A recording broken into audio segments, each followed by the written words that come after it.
to be a different side of me, yeah. You'll find a different side of me, like someone pretty neat. A different side of me, yeah.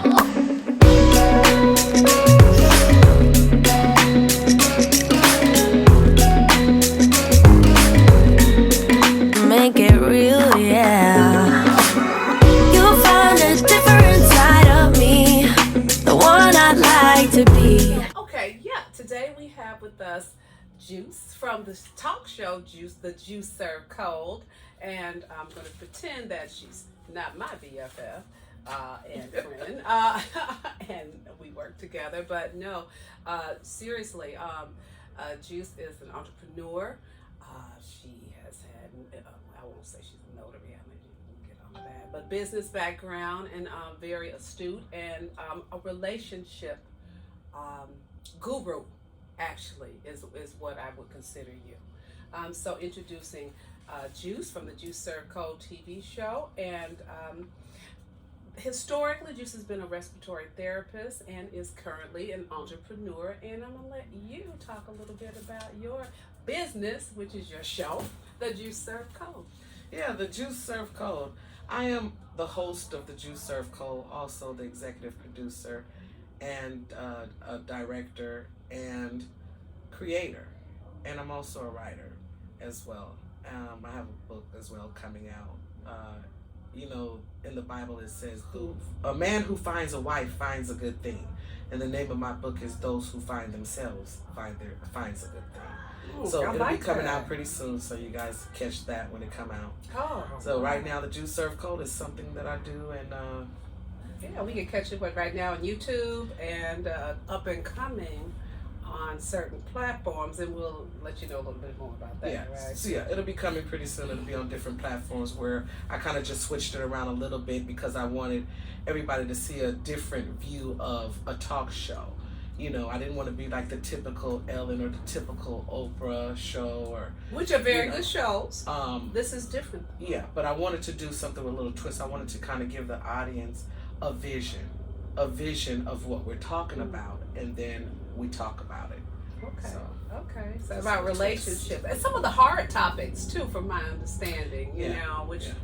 you know we won't preview all of those here, but you know, stay tuned or tune in, and you'll hear. We discuss love, relationships, sex, you know, amongst many other topics. We touch basics on a lot of different things that people don't really take a look at today. They don't see, or they don't notice, or, you know, and I'm so analytical. I look at everything, I observe everything. So I pull things out, again, that people don't really look at, that we need to look at and maybe change about ourselves.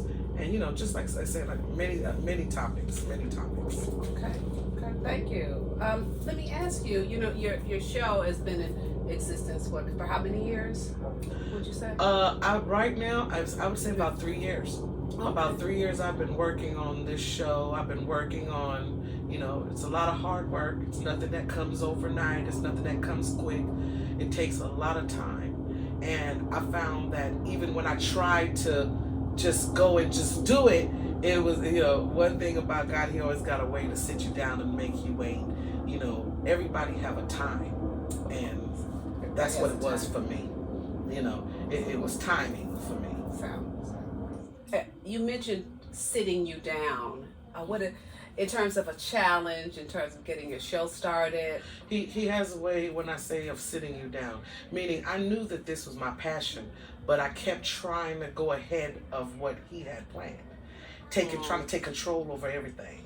And every time I tried, the divine, yes, God. And every time I tried to take that step forward, and he wasn't ready for it, he said, "You're not ready yet. I need you to do this, this, and this first." Mm-hmm. Well, I said, "Well, if this is my divine purpose, and you saying this is my purpose, let me go on and do what I need to do."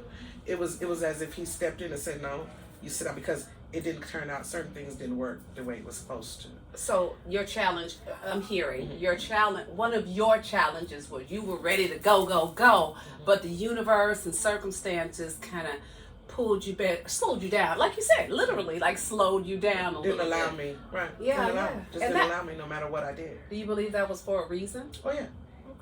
Okay. See, anything that's divinely guided, in divine timing, you're going to have to wait on God. You can't just jump and do what you want to do. You got to wait on him.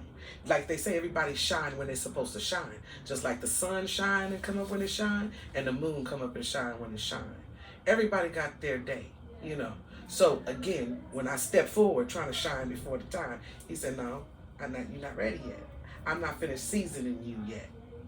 So on that, what is your vision for the Juice Serve Code in 2023?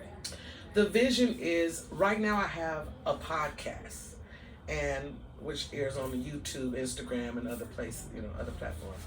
The thing is that what I'm aiming for is, again, to show the people the vision. I think anything that gives you a vision first, even you could be the dumbest person, or just not the smartest person, I'd say. And anything that would give you a vision first, you know, you can definitely get it. And I want the people to feel what we're talking about. See, about relationships and the topics that you... Right. I just feel like regular talk shows talk about stuff, they come out, they talk about it, and I don't think the people really get in depth with the feeling. Like, you can connect with something, but to be able to really gravitate to it and feel it and understand it, to where either it's going to bring you to tears or it's going to bring you to want to change. That type of way. So to that's my goal. Change. To check for people to see. I love to see the change in people for the better. So that's why I do what I do, because I ultimately want to see people, you know, change themselves, start loving themselves, you know. Let me ask you, what was your motivation for like creating the talk show? Like maybe something that maybe happened in your life, or Well, I went through a bad relationship. And after going through that bad relationship, like many women and men go through bad relationships, doesn't work, and we lose ourselves in the relationship. And what happened is I lost trying to myself. give, or give whatever it was. You lose yourself in many ways. You know, when you give yourself to the other person, you lose all of you. So everything, you know. And what I had to find that. I had to find myself again. I had to go through the healing process. So the pain, I want everybody to understand, it's the pain that I go through in life of being betrayed by family, friends, and whoever else.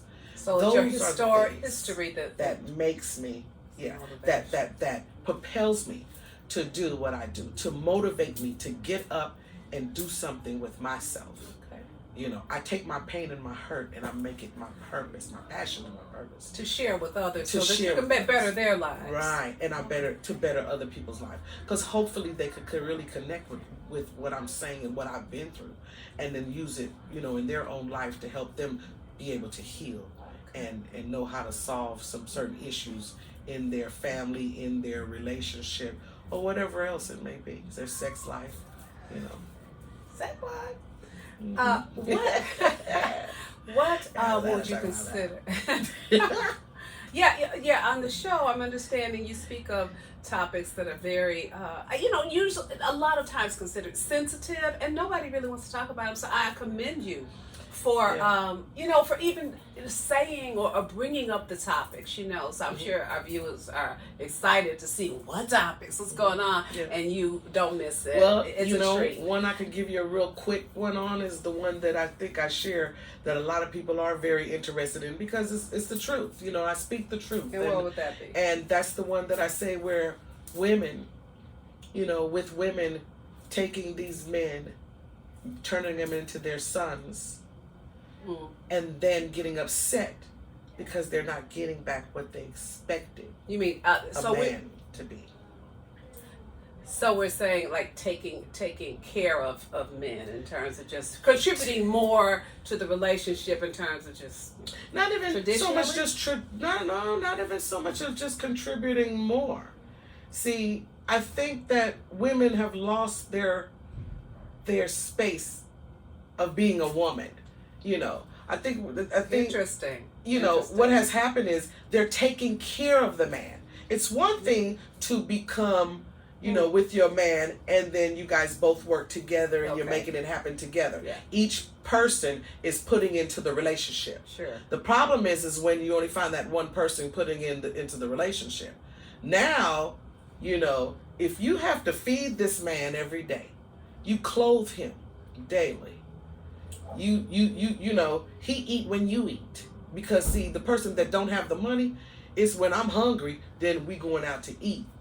When you say to me I'm hungry, I can tell you wait till I get ready to go or when I wake up. Let me ask you this. Mm-hmm. Thank you for sharing that. That's an interesting topic. And actually, it could probably goes on like raging debate on the show, you know? I could see that, yeah. Well, yeah. What is the most rewarding part of having the show? The most rewarding part of having the show is that I'm able to get men to watch my show. Ooh. And I like the fact that, you know, I get a lot of response back from men from the show. Yeah, because I think the weakest link out here is that a lot of these men are walking around here, women too, but mostly men, broken. And I think that my platform brings light to a lot of men that are out there broken, and where they're able to speak and be their authentic self and not be judged because they don't have that outlet. So because on my show we have men that are on the panel that speak, and they also can tell the women how they feel, what it is they're looking for in relationships. And so there are men they want. Men and women on your show. There's a panel. Yes. Oh, and they discuss relationships. Yes. Oh, cool. And so but the men are like open, and then especially when I do one-on-one with men, like, you know, special interviews, you know, they can speak and talk about things they went through, childhood pain and trauma, hurts, different things that they could talk about and get off. And I like the fact that they come back to me later and they thank me because it does something for them. And that's a reward. So that's what's so rewarding for me. Nice. Yeah. What do you do for your personal wellness and fitness? Because I imagine, like, you know, having a show and being an entrepreneur, it takes a lot of like energy. You know, so how do you take care of yourself? What's your wellness, fitness philosophy? Well, I mean, you know, seriously, I like to eat a lot of stuff that I know I ain't supposed to eat. I'll say that. Let me just say that. I do. I love the sweets. Oh, boy. But I know I can't really eat much of that. So to get my energy pumping and going, there's a few things I might do. There's the beets, the cherry powder beets so that I take for my heart, different stuff. Kachava, that kind of helps give me energy as well too. So, you know, maybe just different. I mean, like I said, I'm not a healthy eater. I'm working on it. But 2023. You know, trust me when I tell you, you do have to take some type of supplement, especially when you're a person that's moving and grooving and, you know, every day, all day. You got to do something. Because, again, like they say, what is wealth without health? What is it? So say that. Say that. So, well, we thank you for that. Mm-hmm. What would you consider to be your superpower? You know, what's Juice's superpower? Well, I'm glad that, you know, my superpower is more that I'm confident. I'm confident in what I do. I'm confident in what I say, what I'm saying to the people. You know, I really feel I have a message, so that makes me real confident, you know, and then putting it out there and then getting the good feedback, so that even more empowers my confidence. It reinforces it, yes. So between, you know, confidence and then knowing that I can help people, you know, change people's lives around, which I have done before. So you're compassionate. Very compassionate. I'm very understanding to people's situation. And I could listen. I'm very patient in listening and waiting and, you know, for whatever it is that, you know, because I know, you know, like they say, one thing is having faith, but the other thing is knowing. And see, when you know, faith is that mustard seed they talking about. Well, when you know, you don't have to worry about a mustard seed because you know. That's all I'm saying. And see, me, I don't walk by faith. I know. Okay. So that's that confidence. That's that confidence. That's what it is with for Juice. me. That's the confidence. Thank you. So yeah, for our viewers, anyone that might want to start a talk show or branch off, or do you have any nuggets of wisdom, or you shared a little bit, just thoughts for them? I would just say, if whatever it is you want to do in life, just do it. And you know, the fear. Get rid of the fear, because the fear is doing nothing but stopping you It makes you, procrastinate. Mm. It makes you start it, open it, close it, shut it down before it can even begin. So, if anything, I would say get rid of the fear. Believe in yourself first before anything. Don't look for other people to believe in you. You got to believe in you first. Okay. And, as far as that, again, I want to add to that, your family and your friends, I just want to say this.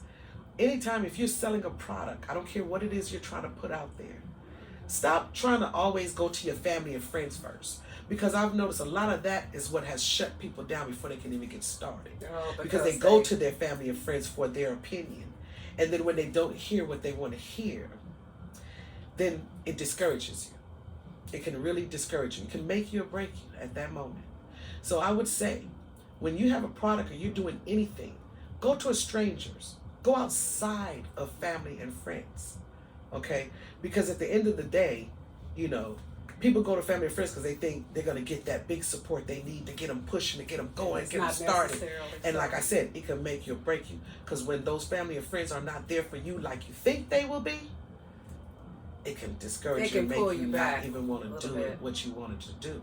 Because family is close to you. Yeah. And I'm just saying, not to say, you have some people that have family and friends that do support them. But like I tell anybody any day, what is a supporter to a family and friend? I'd rather have a supporter.